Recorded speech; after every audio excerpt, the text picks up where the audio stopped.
नमस्कार सर। नमस्ते नमस्ते सर, आज तपाईँ जेल आउनु भएको छ है? हजुर। आज जेल आउनु कारण चाहिँ खास उद्देश्य चाहिँ के हो सर? सधैँ हरेक हप्ता यहाँ हाम्रो भाइहरू दिपु र फुच्चु लाई भेट्नु हरेक हप्ता आउँथे। आज चाहिँ खुसी लागेको छ, आज निकाल्नु आइरहेछ। अनि म किन हरेक हप्ता आएँ भन्दाखेरि नि उहाँहरूलाई जुन चाहिँ लान्छना लागेको थियो नि, ड्रग एडिक्सन अरे ड्रग पेडलिङ भन्छ नि होइन, बेच्दैछ। मलाई यति पनि शङ्का भयो उनीहरूले ड्रग बेच्दै थियो नि, म देखा पर्दैन होइन। तर मलाई स्योर छु यो एउटा पोलिटिकल भिक्टिमाइजेसन मात्रै हो। फुच्चुलाई त झन् बिचारा के पनि छैन। दिपुको कोसको मोटर बाइक चलायो भन्छ, स्कुटर चलायो। फुच्चु भन्ने त बिचमा यहाँ 4 हप्ता बस्छ। अनि म एकदमै खुसी छु आज होइन। ड्रग पेडलिङबाट हामी पहिलादेखि काम गरेको यो सबैमा। अनि मलाई यति पनि शङ्का भए उनीहरूले ड्रग्स बेच्दैछ भने हाम्रै पार्टीको भए पनि म के गर्थेन होइन। तर उहाँहरू निर्दोष छ भनेर मलाई 100% थाहा छ। उहाँहरू त्यो ब्रिज बनाउने जुन चाहिँ घुम जोरबङ्गला थानाले ब्रिज बनाउनेमा पनि सुरजलाई उल्टा कुट्यो, त्यहाँ उल्टा उसलाई केस हाल्यो।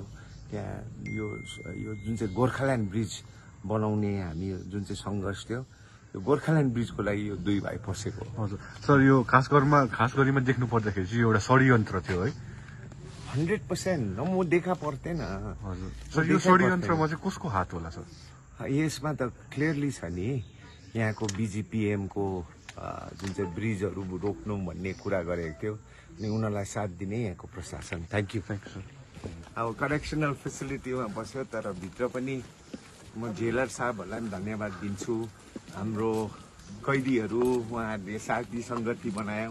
त्यहाँ भित्र पनि भलिबल खेलायो होइन, त्यहाँ फुटबल खेलायो उहाँ 2 भाइले। अनि लयरहरू, हाम्रो लयरको टिमहरू, आश्चर्य बहिनी मेन, आमामा आश्चर्य बहिनी होइन, एउटा जुनियर लयर भएर पनि उहाँले डे एन्ड नाइट उहाँहरूको लागि गर्थ्यो।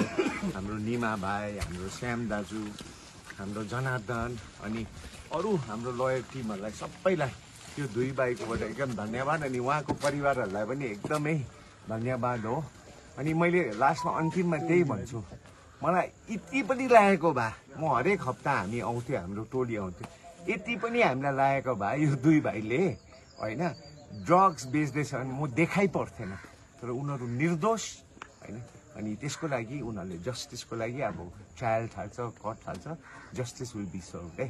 सबैलाई शुभकामना, उहाँको परिवारहरूलाई फेरि धन्यवाद, उहाँको लिगल टिमलाई, जेलर साहबहरूलाई, यहाँ भित्र कैदीहरू जतिजना छ भित्र यति सफा अनि राम्रो छ अरे नि। वर यु ह्याप्पी विथ द नि? ल सबैलाई माया अनि प्रेम है। ल जय गोर्खा।